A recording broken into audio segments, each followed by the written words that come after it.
Hello and Fakhar रागली to all of you. मैं हूँ फ़खर यूसुफ़ज़ई और आप देख रहे हैं डिबेट विद फ़खर। आज की डिबेट में बात करेंगे एक तो पाकिस्तान में एक मतलब फ़ैसला आया है, हमने देखा है कि मिलिट्री कोर्ट का, और उसमें 2 लोग जो पाकिस्तानी रिटायर्ड आर्मी से रिटायर्ड थे, उनको सज़ाएँ हुई हैं। राजा आदिल फ़ारूक आदिल और उसके साथ जो है हैदर रज़ा मेहदी कैप्टन है जो, उनको 12 और 14 साल कैद की सज़ा हुई है। क्या इसकी मतलब अंदर कहानी क्या है? क्या कुछ होता रहा पहले और अब?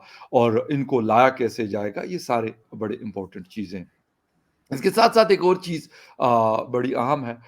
26/11 हर साल इसको हिंदुस्तान में सेलिब्रेट तो मैं नहीं कहूँगा, एक जिसे कहते हैं कि एक ब्लैक डे कह दें या जो भी कह दें, उस तरीके से इसको वो लोग मतलब याद करते हैं। और जो कुछ हुआ मुंबई में 2008 में, तो उस हवाले से भी बात करेंगे कि इतने साल गुज़रने के बाद क्या चीज़ें हमने क्या खोया, क्या पाया, क्या चीज़ें बेहतर हुई, क्या मज़ीद ख़राब हुई, और मतलब इस इश्यू के ऊपर क्या आपस में हम 2 कंट्रीज़ कोई ऐसी पॉइंट पे पहुँचना चाहते हैं या पहुँचे हैं या पहुँचेंगे कि भई आइंदा इस किस्म के वाक़यात वो हिंदुस्तान में हो या पाकिस्तान, क्योंकि पाकिस्तान भी बहुत सारी चीज़ों के इल्ज़ामात लगाता है। अभी रिसेंटली बहुत सारी चीज़ें हम सरफराज बुगटी साहब के मुँह से सुनते हैं, और काकड़ साहब के ज़ुबान से भी हम ये बातें सुनते हैं। इन दोनों इश्यू पे बात करेंगे, और बात करने के लिए यकीनन हमारे साथ मौजूद है journalist from Islamabad Arzoo Kazmi. Arzoo, thank you very much for joining my show. बहुत शुक्रिया कि आपने आज इनवाइट किया। Thank you so much. बहुत शुक्रिया आपके टाइम का आरज़ू। और स्टार्ट करेंगे, ये जो अभी सज़ाएँ सुनाई गई हैं, इस पे भी बात करनी है, लेकिन मैं कहता हूँ कि इससे पहले, क्योंकि 26/11 भी है, उस हवाले से बात करनी है। एक बड़ा इंसिडेंट हुआ यकीनन इंडिया में। आज भी उनको आप किसी भी आम इंडियन से बात करें, किसी जर्नलिस्ट से बात करें या जिससे भी बात करें, तो वो इस बात को लाज़मी वो करता है कि आप कहते हैं कि यार हमारे ताल्लुकात अच्छे नहीं हो रहे या कुछ भी, तो वो मतलब किसी और चीज़ का ज़िक्र करे या ना करे, लेकिन 26/11 का ज़िक्र तकरीबन तकरीबन मैंने आज तक कभी किसी को ऐसे नहीं देखा कि जिसने ज़िक्र ना किया हो। यकीनन एक बड़ा मुश्किल दिन था। मैं इसमें कोई मुझे वो नहीं है, डाउट नहीं है इसके ऊपर। लेकिन क्या कोई आइंदा इस तरह की चीज़ों को हम बैठते हैं, हम सोचते हैं कि यार ऐसा हुआ, गलत हुआ या जो भी हुआ, आइंदा इस तरह की चीज़ों के रोकने पे बातचीत हो और एक-दूसरे का कॉन्फिडेंस जो है हम बिल्ड अप करें, ऐसा कुछ नज़र आता है आपको? बिल्कुल, आप सही कह रहे हैं। बहुत एक अफ़सोसनाक वाक़या था और सारी दुनिया ने ही देखा क्या कुछ हुआ और उसके बाद पाकिस्तान पे इल्ज़ाम लगे और ना सिर्फ़ ये कि इल्ज़ाम लगे, काफ़ी डिटेल में उसके ऊपर बात भी की गई। अजमल कसाब को बताया गया कि वो पाकिस्तान से है और ना सिर्फ़ ये कि हिंदुस्तान ने कहा, बल्कि पाकिस्तान के भी कई कहना चाहिए सीनियर जर्नलिस्ट हैं, उन्होंने इस बारे में बात की और उन्होंने इस बात को कबूला कि पाकिस्तान की तरफ से ये अटैक किया गया या पाकिस्तान में बैठ के ये अटैक जो है प्लान किया गया और करवाया गया। अब उसमें हामिद मीर साहब का नाम भी बहुत आया, जो कि सीनियर जर्नलिस्ट हैं। वो उसके घर पहुंचे अजमल कसाब के और उसकी फैमिली से उन्होंने बात की। वो वीडियो भी मैंने भी देखी है, मैं ये नहीं कह सकती कि मुझे किसी ने बताया। मैंने जी। भी वो इंटरनेट पे वो क्लिप देखा और वीडियो देखी जिसमें उन्होंने ये कहा ये, और बातें बाद में हामिद मीर साहब उस बात से एकदम मुकर गए। और वो क्यों मुकर गए और कैसे मुकर गए ये तो लोग समझ ही सकते हैं। इसके अलावा जो है वो हाफिज सईद का नाम आया, हाफिज सईद की पार्टी का नाम आया और कई दूसरी जो टेरर ऑर्गेनाइजेशंस पाकिस्तान में ऑपरेट करती हैं, उन्होंने इस बात को कबूला। बहुत खौफनाक दिन था, बहुत लोगों की जानें गई और जिस तरीके से अ, वो ऑपरेशन चला उन टेररिस्ट को मारने का, वो भी हमने देखा। लेकिन उसके बाद मैं कहूँगी कि जब भी आज मैंने आज मतलब थोड़ी देर पहले डॉक्टर इस्हाक के साथ भी शो बनाया, तो यही कह रहे थे कि भारत का दिल बहुत बड़ा है कि उसके बाद वो फिर बात करने के लिए तैयार हुए और उन्होंने पाकिस्तान के साथ टर्म्स बेहतर करने की कोशिश की। बहुत से इस वाक़े के ऊपर बहुत से डोज़ियर वग़ैरह भी दिए गए, लेकिन ज़ाहिर है जैसे हमारा एक है कि हम मानते नहीं हैं, नहीं जी वो नहीं था। तरह-तरह की बातें जो हैं वो की गई। ये भी कहा गया कि जो फुटेजेस आई या जो स्टिल्स आए या जो पिक्चर्स आई उसकी, अजमल कसाब की, उसमें उसने हाथ में ऑरेंज रंग का धागा पहन रखा है और वो धागा इस तरीके से जो है वो मुसलमान नहीं पहनते, हिंदू पहनते हैं, और कहा ये गया कि जी वो कोई इंडियन ही था और इंडिया ने कराया, और इस किस्म के इल्जामात भी लगे। जी। दूसरी तरफ से ये कहा गया कि ये प्लान था, और ये प्लान भी था साथ में कि ये बात जो है वो भारत के ऊपर डाल दी जाए, इसलिए वो इस किस्म का गेटअप बना के गया। जैसे कि आपको पता है कि दोनों तरफ से अपने अपने लोग रीजंस देते हैं। जो भी हुआ बहुत गलत हुआ, वहां पे बहुत लोगों की जानें गई, और कई दिन तक वो ऑपरेशन चलता रहा, ये भी हमने देखा। मेरे ख्याल है 3 से 4 दिन शायद वो ऑपरेशन जो था वो नॉन स्टॉप चलता रहा, और उसके बाद जो है उसको अजमल कसाब को और बाकी लोगों को पकड़ा गया। लेकिन ऐसा नहीं होना चाहिए, और आगे उसके बाद भी कई वाकयात हुए। सिर्फ ये नहीं था कि मुंबई अटैक के बाद कुछ नहीं हुआ, मुंबई अटैक के बाद भी कई इस तरह के अटैक्स हुए, और भारत में, कश्मीर में और कई जगह पे इस किस्म की प्रॉब्लम्स रही। मगर अब थोड़ा सा मेरे ख्याल है जो हमारे पॉलिटिशियंस हैं उनको भी ये थोड़ा सा, एस्टेब्लिशमेंट को भी, और लोगों को थोड़ा सा मैच्योर होना होगा, और शायद हो भी रहे। अगर ऐसा ना होता तो ये जो अननोन किलर आता है और टारगेट करके चला जाता है, लगता है कि पाकिस्तान थोड़ा सफाई करने में इंटरेस्टेड हो गया है, और अब इस किस्म के वाकयात को रोकने की कोशिश की जा रही है। क्योंकि हर बार अच्छा। ये नहीं होता है कि स्टेट ही करवा रही है, हर बार ये नहीं होता है जी, बिल्कुल आप। कि गवर्नमेंट ही इन्वॉल्व है या एस्टेब्लिशमेंट ही इन्वॉल्व है। बहुत यहाँ पे जो इन लोगों ने ये जो टेरर फंडिंग कर करके इन्होंने यहाँ पे जो ग्रुप्स बना दिए, अब वो इनके अपने काबू में नहीं रहे, और अब वो इनकी नहीं सुनते। अब अगर ये बोले भी कि मत करो तो वो तब भी कर रहे होते हैं। इसमें मैं हरगिज ये नहीं कह रही कि इनकी गलती नहीं है, बिल्कुल इनकी गलती है। इन्होंने ऐसे लोगों को पाला, ऐसे लोगों को सिखाया, उनको बढ़ाया, तो अब जाहिर है कि अब वो इनके गले पड़ रहे हैं। इसमें कोई डाउट नहीं है। लेकिन अर्जुन, मैंने 1-2 सेमिनार्स अटेंड किए थे इस्लामाबाद में आज से कई साल पहले। वो 26/11 के हवाले से बात हुई थी। पाकिस्तान एक क्लेम करता है कि जी हमें वहाँ एक्सेस नहीं दी गई, ये नहीं किया। लेकिन हम इस तरह के मसाइल में, मतलब दुनिया भर में, अफ़सोस के साथ मुझे ये कहना पड़ता है, अभी रिसेंटली कनाडा और इंडिया का मामला चल रहा है, तो उसमें भी इंडिया ने उनको कहा कि भई आप हमें कोई प्रॉपर प्रूफ्स दें कि जिसके ऊपर हम इन्वेस्टिगेट करें और उन लोगों तक पहुँचे जो आप क्लेम कर रहे हैं। लेकिन अफ़सोस के साथ कि हम लोग फिर उस तरह की इन्वेस्टिगेशन, एक ओपन एंड क्लियर इन्वेस्टिगेशंस नहीं करवाते कि हम वहां तक, उन लोगों तक पहुंचे, उनकी जड़ों तक पहुंचे। मतलब this is not only Ajmal Kasab कि वो था और बस खत्म होगी कहानी। कहां से कहानी शुरू हुई थी, किस किस ने प्लान किया, किस किस ने प्लॉट किया इस चीज को, वो जब तक हम नहीं करेंगे तो मेरे ख्याल में हम उनके हाथ मजबूत करते हैं और अपने स्टेट्स को हम कमजोर करते हैं कि अगर हम ऐसी चीजें नहीं करते। ये पॉइंट क्यों नहीं हम समझ पा रहे हैं कि मसले हैं। मैं ये नहीं मान मतलब कहता कि मसले नहीं है, दोनों कंट्रीज के ताल्लुकात में भी सर्दमहरी है, दूरी है, लेकिन इन सारी चीजों के बावजूद, क्योंकि मसला हमारा दोनों के बीच में जो चल रहा है वो जी दहशतगर्दी, टेररिज्म ही है। वो कहते हैं भाई अगर ये चीज खत्म होगी तो हम बात भी करेंगे, हो सकता है कल को कारोबार भी हो, सारा कुछ हो, लेकिन कैसे होगा ये सारा? देखिए, ये तो तभी हो सकेगा अगर कोई जी। सिंसियरली इसके ऊपर काम करेगा, वरना जी। हमने तो यही देखा है कि भारत में जब भी होता है तो वो बहुत कहते हैं, प्रूफ्स भी देते हैं, वो बात भी करते हैं, वो कहते भी हैं। बल्कि शायद ये मुंबई अटैक ही था या कौन सा, जिसमें उन्होंने पाकिस्तान से भी लोगों को बुलाया था कि आप आइए और आके देख लीजिए कि यहाँ पर जो हुआ है, जी। जो अटैक हुआ था मुंबई का। तो यहाँ से भी जो है गए, टीम गई थी, मगर वापस आकर उन्होंने फिर वही जो कि मतलब कहते हैं कि जी हमें तो कुछ नहीं पता और हमारे यहाँ से कुछ नहीं है। ये वाला रवैया बदलना होगा।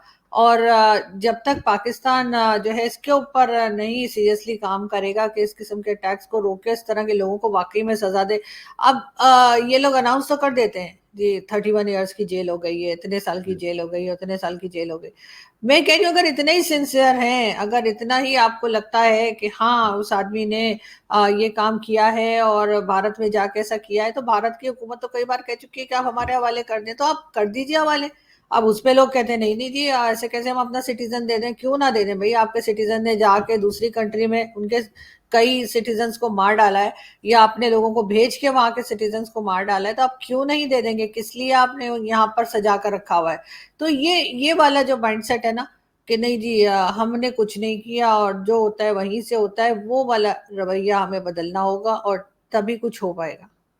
अच्छा, आरज़ू, एक चीज़ और है कि हम इल्ज़ामात दर इल्ज़ामात भी बहुत है आपस में। आप देखती होंगी अभी हमारे प्राइम मिनिस्टर काकड़ साहब थे, उन्होंने कहा कि जी वहाँ पे ये है और सरफराज बुगटी हैं हमारे इस वक़्त इंटर्म इंटीरियर मिनिस्टर हैं। वो ये कहते हैं कि जी बलूचिस्तान के हालात जो है उनकी खराबी की वजह जो है वो मतलब पड़ोसी मुल्क हमारा हिंदुस्तान करवा रहा है, इस तरह की चीज़ें। लेकिन मतलब मुझे इसलिए फिर हैरानगी होती है कि यार हम इल्ज़ामात तो लगाते हैं लेकिन आपस में जब तक हम बैठते कोई नहीं है, मतलब मैं आपके ऊपर कोई एलिगेशन लगा दूँ, आप मेरे ऊपर कोई लगा दें तो उसका कोई एंड नहीं होना। मतलब कभी हम अफ़गानिस्तान के रास्ते हमने वो किया कि भई टीटीपी को लोग सपोर्ट करते हैं, हमारे लोगों पे हमारे फ़ोर्सेस पे वो हमले करवाते हैं। लेकिन अभी तालिबान हुकूमत में वो हमले उससे कई गुना बढ़े हैं, जो उस वक़्त अशरफ गनी साहब की हुकूमत में हुआ करते थे।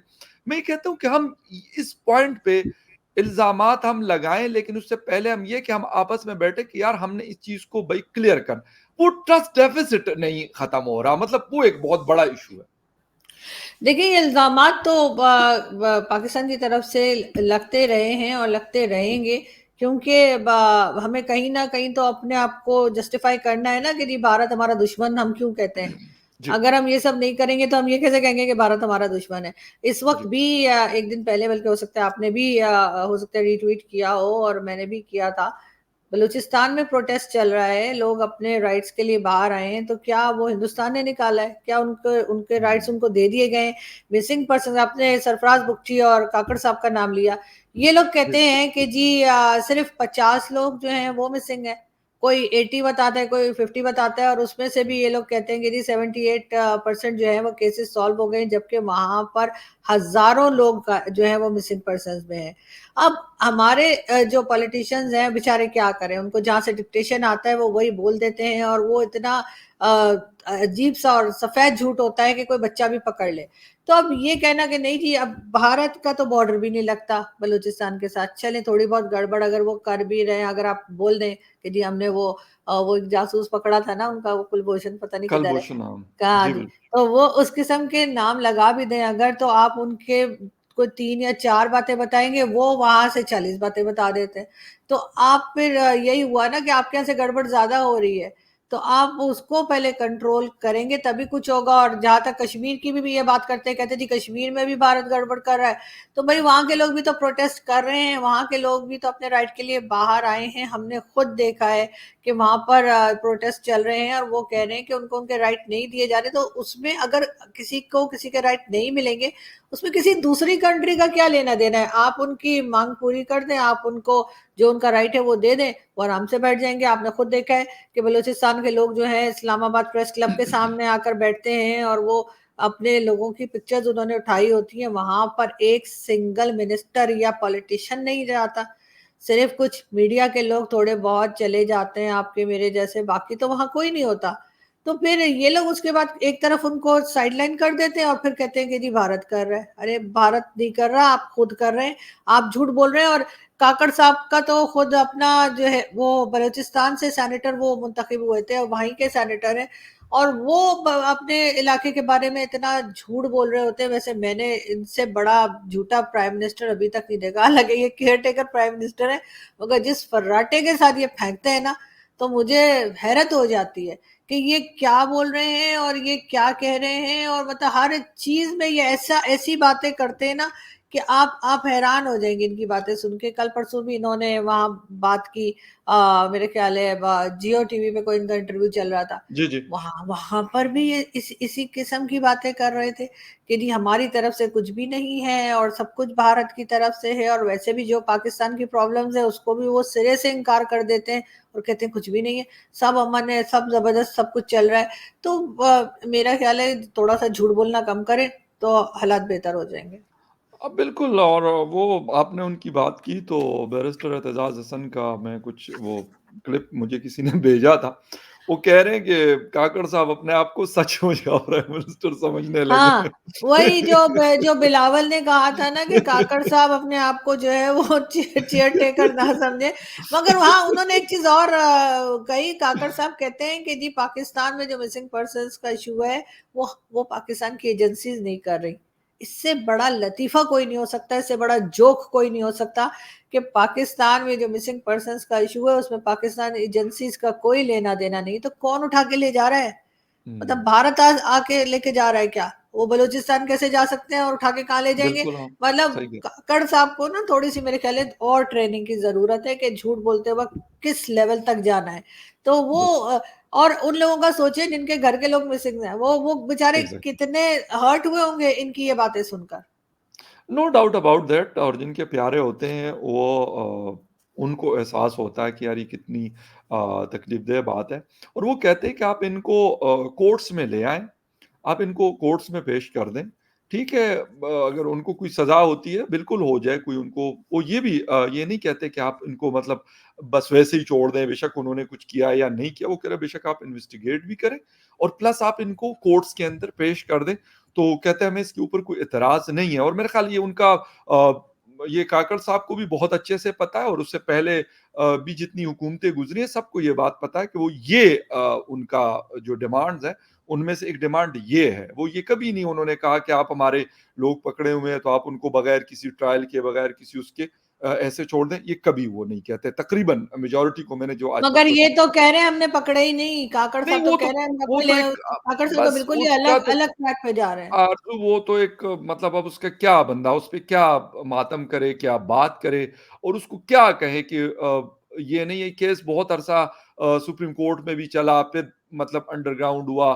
बहुत सारे लोग इस पे काम भी कर रहे हैं, इवन इस्लामाबाद में, लाहौर, कराची में, क्वेटा में बाकी जो साउदर्न बलूचिस्तान है, वहाँ से बहुत से लॉयर, एक्टिविस्ट इन चीज़ों के ऊपर काम कर रहे हैं। ऐसा नहीं है कि मतलब उन लोगों ने छोड़ दिया। लेकिन कहीं न कहीं कुछ न कुछ सिरा तो देना पड़ेगा इन लोगों को ना कि भई वो आदमी था है, नहीं है, क्या हुआ उनके साथ? कुछ तो जवाब देना पड़ेगा। बेशक इनके पास ताकत ज़्यादा है, एक आम आदमी के पास वो ताकत नहीं है। हुँ। ये हमें भी पता है और आपको भी, लेकिन फिर भी जवाब कहीं न कहीं तो इनको देना पड़ेगा इस हवाले से। अच्छा आरज़ू आते हैं थोड़ा-सा मेजर रिटायर्ड आदिल और हैदर रज़ा मेहदी जो है कैप्टन है और एक मेजर है। पहले ये लोग बड़े प्यारे, दुलारे और बड़े मतलब अ, मुझे याद है कि आपके साथ भी इनका कोई वो हो गया था। तो मतलब क्या हो गया कि फिर एक दफ़ा ये इस एक्सट्रीम पे होते हैं, लेफ्ट के एक्सट्रीम पे होते हैं, दूसरी दफ़ा ये राइट के एक्सट्रीम पे होते हैं। मसला क्या था? देखिए इमरान खान के टाइम पर बहुत से ऐसे आर्मी ऑफिसर्स जो हैं वो इमरान खान के साथ थे जिन्होंने इमरान खान को बनाया, इमरान खान को प्राइम मिनिस्टर की सीट तक लेकर आए और उसके बाद जब इमरान खान का टाइम खत्म हुआ और कई लोग उसमें भागे, उसमें से ये मेजर आदिल राजा भी है और दूसरा वाला ये खैर दूसरा जो है क्या नाम उनका मेहदी करके तो मेहदी हाँ, रज़ा मेहदी। रज़ा मेहदी खैर ये तो कनाडा में रहते हैं। इनका जो बिल्कुल। है मुझे ये पता लगा है कि ये कनाडा में है लेकिन जी, खैर बिल्कुल। ये आदिल राजा जो है ये यूके में है। तो ये वहाँ से बैठकर और ये तरह-तरह की जो है ये बातें लिखते रहे, कभी गवर्नमेंट के अगेंस्ट, कभी आर्मी के अगेंस्ट कुछ भी। लेकिन चाहे सच बोल रहे हो या झूठ लेकिन बात सारी ये है कि यहाँ से भाग के गया ये और उससे पहले इन्होंने बड़े फ़ायदे उठाए। बहुत बिल्कुल, पैसा बनाया इन्होंने, बिल्कुल। बड़ा इनका सही बहुत कह हर तरफ से इनको पैसा आ रहा था। अच्छा इनको ये आदिल राजा को बनाया गया था मेजर गौरव को काउंटर करने के लिए कि वहाँ से बिल मेजर गौरव क्योंकि बातें किया करते थे, तो हमारे यहाँ के जो उस ज़माने में थे या आसिफ गफूर वगैरह, जनरल आसिफ गफूर वगैरह ने ये पपेट तैयार किया था कि ये जो है मेजर साहब को जवाब देगा। अब उनको तो ख़ैर ये क्या ही जवाब देता, उसके साथ-साथ ये उस ज़माने में मेरे ख़्याल है 2.5 साल पहले की 3 साल पहले की बात बता रही हूँ। तो उस वक़्त तक मेजर गौरव सिर्फ़ मेरे और चीमा साहब के चैनल पर आया करते थे। तो अब बिल्कुल। इसने चीमा साहब को तो कुछ नहीं कहा लेकिन ये मेरे पीछे पड़ गया और इसने जो उल्टी-सीधी ट्विटर के ऊपर सोशल मीडिया पे फैलानी शुरू कर दी कि जैसे मैं कोई रॉ की एजेंट हूँ और मुझे सारा स्क्रिप्ट जो है वो इंडिया से आता है और इसने वो सब वहाँ लिखा है और वो सारे स्क्रीनशॉट भी मेरे पास महफूज़ हैं, ऐसा नहीं कि मैं अपनी तरफ से कह रही हुँ। हूँ। जी, जी। तो इसने ये सारी बातें करनी शुरू कर दी और बस इसको पता नहीं क्या लग रहा था कि ये मतलब हालाँकि मैं कभी ना इससे मिली हूँ, ना मैंने इसकी शक्ल देखी है, ना इसके साथ कभी कोई शो किया है, सिंगल किसी और चैनल का शो भी इसके साथ नहीं किया, फिर भी ख़ैर ये हुँ, मुझे हुँ। बोलता रहा। अब फाइनली मैंने वो इस्लामाबाद पुलिस वगैरह को टैग बैक करके मैंने कर दिया कि भाई ये अगर मुझे कुछ होता है तो ये आदमी रिस्पॉन्सिबल होगा, इसलिए कि आपको मालूम है पाकिस्तान में कि कोई दूसरा बोल हुँ, रहा होता है, तीसरा उठकर आके मार के थैंक यू करके चला जाता है। तो मुझे भी ऐसा ही लग रहा था, और बहरहाल उसके बाद ये हुआ कि ब्लॉक कर दिया मैंने इसको, और फिर अब ये भारत भाग गया। जब इमरान खान के बाद जी। हमने ये भी किस्सा सुना था कि ये बाजवा साहब के ससुर के पास गया था और उनसे जाके कहा कि जी ये जनरल लोग मुझे, एजाज। हाँ जी, जी, ये लोग मुझे अरेस्ट करना चाहते हैं और वगैरह-वगैरह। तो उसके ऊपर उन्होंने कहा कि ऐसा है कि थर्सडे तक तुम्हें कुछ नहीं कहा जाएगा, मतलब थर्सडे से पहले बिल्कुल। फिर तुम दौड़ जाओ। तो ये थर्सडे से पहले भाग गया। इसके अलावा बीच में जब ये पाकिस्तान में था तब इसकी बीवी जो लंदन में मौजूद है, उसने कहा कि जी इसको एजेंसीज़ ने उठा लिया है और हाँ, हंगामा हो गया कि ये बिल्कुल। कहाँ गया, कहाँ गया? और उस वक़्त सुना ये था कि ये अपनी किसी गर्लफ्रेंड के साथ कहीं नथिया गली में घूम रहा था। तो बाद में ये निकल आया और ये वापस चला गया। इसके बहुत किस्से हैं इसके, मगर बहरहाल वहाँ से बैठकर ये बात कर रहा था। और अब ये भी सुनने में आया है कि इसने, क्योंकि एक और न्यूज़ इसने अपनी तरफ से दी जो कि काफ़ी हद तक सही भी है, और कई लोग जो है उसको गलत भी बताते हैं, और वो ये जी। कि पाकिस्तान जो है वो यूक्रेन और उसके साथ-साथ इज़राइल को असला बेच रहा है। हुँ। अब या हमारे पास जो मतलब थोड़ा बहुत असला होता है, पता नहीं हम बनाते भी हैं क्या? मुझे तो फर्स्ट टाइम पता लगा कि अच्छा हमारे पास असला भी है बेचने के लिए। नहीं, नहीं तो बताते हैं। जी, तो पाकिस्तान ऑर्डिनेंस बिल्कुल, फैक्ट्रीज़ बनाती है। बिल्कुल, तो यही ना कि बहरहाल इतना बना लेती है कि बेच भी सकते हैं, मैं ये कहना जी, चाह जी, रही हूँ कि एक्सपोर्ट कर हमारा क्या लेते है? हैं, बिल्कुल। जी, जी, हमारा जी। ख्याल था शायद हम अपने लिए बस है हमारे पास, लेकिन ख़ैर इसने वो खबर इसने बताई अपने चैनल पे, और इसने कहा कि जी पाकिस्तान ऐसे जो है ना वो बेच रहा है। उसके बाद शायद इसके गिर्द शिकंजा ज़्यादा कसा गया, उससे पहले हुँ, भी ख़ैर ये बहुत ज़बान भी बहुत गलत इस्तेमाल करता था। ठीक है, बिल्कुल। क्रिटिसाइज़ हम भी करते हैं, हम आर्मी को लेकिन भी अब्यूज़िव क्रिटिसाइज़ लैंग्वेज करते जो हैं। इस्तेमाल करते हैं, वो बिल्कुल। बिल्कुल आपकी बात सही है। हम जो है वो क्रिटिसाइज़ बिल्कुल करते हैं, और बड़ा खुल्लम-खुला और काफ़ी बोल्डली हम बात करते हैं एजेंसीज़ की भी और आर्मी की भी। लेकिन एक एक तरीका होता है, तो मेरे ख्याल है ये बिल्कुल। उससे थोड़ा-सा आगे बढ़ गया। इसने शायद गालियाँ-शालियाँ भी निकाली होंगी, फैमिलीज़ को भी हाँ, कुछ बोला बिल्कुल। और इस किस्म की चीज़ें की। तो अब ये कि कहा गया है, जबकि रिटायर है, दोनों रिटायर्ड ऑफ़िसर हैं, इनके बिल्कुल। साथ कहा गया इनके नाम के आगे जो भी लगता है, चाहे मेजर हो, चाहे कर्नल हो या कुछ भी, हुँ, वो अब ये नहीं लगा सकते। और इनको सिर्फ़ इन्हीं के नाम से पुकारा जाएगा, और साथ ही आदिल राजा को जो है वो 14 साल कैद बामुशक्कत। अच्छा चले हो गया। अब मगर बात सारी ये है कि ये तो लंदन बैठा हुआ है। एग्ज़ैक्टली। वो कोई यहाँ थोड़ी आ जाएगा कि जी मैं हाज़िर हो गया हूँ और मुझे जेल में डाल दीजिए। तो मेरा ख़्याल है कि ये फ़िलहाल सिर्फ़ उसको शायद डराने-वराने के लिए किया गया है, हुँ, ताकि वो जो वीडियोज़ बना रहा है, वो जो बोल रहा है इस वक़्त बात कर रहे हैं। हुँ, लेकिन अब मज़े की बात ये है कि उन बातों में भी ना तो वो जनरल बाजवा का नाम लेता है, ना आसिम गफ़ूर का नाम लेता है, ना जनरल फैज़ का नाम लेता है, बिल्कुल। ना यस। आसिम सलीम बाजवा का नाम लेता है। मतलब अगर आर्मी के पोल खोल ही रहा है, तो फिर उन सबके नाम भी ले ना, जो करप्शन में इन्वॉल्व हैं। ये सिर्फ़ उनके नाम ले रहा है जो इमरान खान का, या जो इसका साथ नहीं दे रहे या इसके ग्रुप में नहीं थे, एब्सोल्यूटली राइट। उनका है। अगर आप गंद बता रहे हैं तो आप दोनों साइड का बताएँ, आप उनका भी बताएँ और बाकियों के नाम भी लीजिए। ये थोड़ी है कि जनरल बाजवा अगर साथ दे रहे थे, उन्होंने लाके इसको बिठा दिया, या जनरल फैज़ इसका साथ दे रहे थे, उन्होंने इसको पैसे दिलवा दिए। हुँ, तो ये उनके नाम नहीं ले रहा, ये बाकी दूसरों को लपेटे जा रहा है। तो इस लिहाज़ से मैं समझती हूँ कि इसके जो कमेंट्स हैं उस पे बहुत ज़्यादा मैं तो ट्रस्ट नहीं करती, मगर ये ज़रूर है कि अगर बात करनी है तो बाकी सबका भी बताएँ। इसलिए कि यहाँ तो सभी के हाथ काले हैं, सभी ने कुछ ना कुछ कर रखा है। तो ये आर्मी का है तो बताएँ फिर बाकी लोगों को भी, हाँ, फलाना मुझे लाया था और उसने मुझे बिठा दिया। लेकिन ख़ैर अब देखते हैं आगे क्या होता है और इसको पाकिस्तान कैसे लाया जाता है। फ़िलहाल तो यही है कि सिर्फ़ अभी तक यही न्यूज़ आई है, और धड़ाधड़ सुबह से चल रही थी टीवी पे।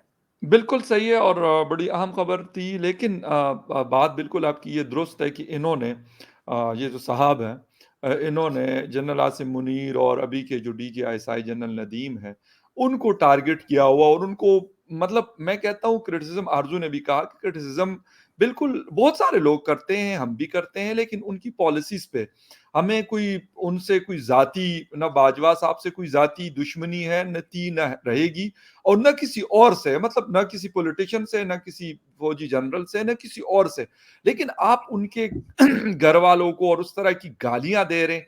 यार अगर यही गाली सेम आपको कोई दे, तो आपको कैसी लगेगी? सबसे आपने बड़ी बात। देखा होगा जी, यहाँ पर यूके से कई खवातीन या कई फीमेल्स ऐसी थी जी, जिनकी क्लिप्स आते थे और वो गंदी गंदी बहुत ही फजूल बिल्कुल, किस्म की गालियां बिल्कुल, जो है वो उनकी बिल्कुल, फैमिली की औरतों को या खवातीन को एग्ज़ैक्टली, दे रही होती थी, जो कि काफी अजीब लगता था सुन के। लेकिन बहरहाल ये इसमें ये शामिल था, आदिल राजा बिल्कुल शामिल था। और बिल्कुल सही, जो इसकी जो मेंटालिटी है वो भी आपके सामने है कि ये किस तरह तरीके से ये मेरे पीछे पड़ गया था और सोशल मीडिया बिल्कुल, पे इसने क्या कुछ इसने बिल्कुल। फ़िज़ूल बातें नहीं लिखी।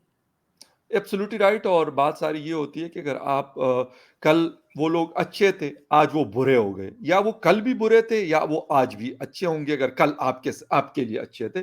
तो ये वाली चीज़ें अफ़सोस के साथ मुझे कहना पड़ता है, ये जिसे कहते हैं जहाँ से इनको फ़ायदा हो रहा होता है तो ये लोग वहाँ पे मतलब वो सब अच्छा है। आरज़ू के साथ इनके झगड़े का मसला यही था कि वो कहते हैं कि नहीं जी आप ऐसी क्यों, आप इमरान खान साहब के बारे में ऐसी बात क्यों करते हैं? भाई, और या बाकी किसी के बारे में क्यों करते हैं?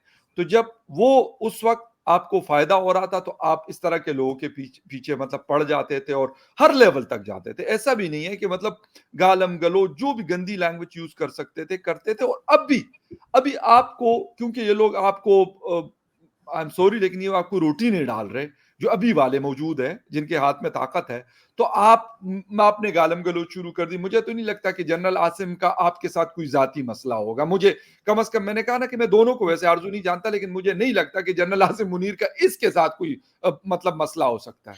क्योंकि क्योंकि इन्होंने तो मेरे ऊपर जो कुछ लिख रहे थे हाँ, उसको उस लेवल तक पहुँचा दिया था कि जिससे जो मेरे इर्द-गिर्द लोग हैं या जो मेरे दोस्त हैं उनको एग्ज़ैक्टली, लग रहा था कि ऐसा ना हो कि कोई मुझे किसी किस्म का फ़िज़िकल नुकसान हो या बिल्कुल, कोई मुझे मारने को निकल पड़े।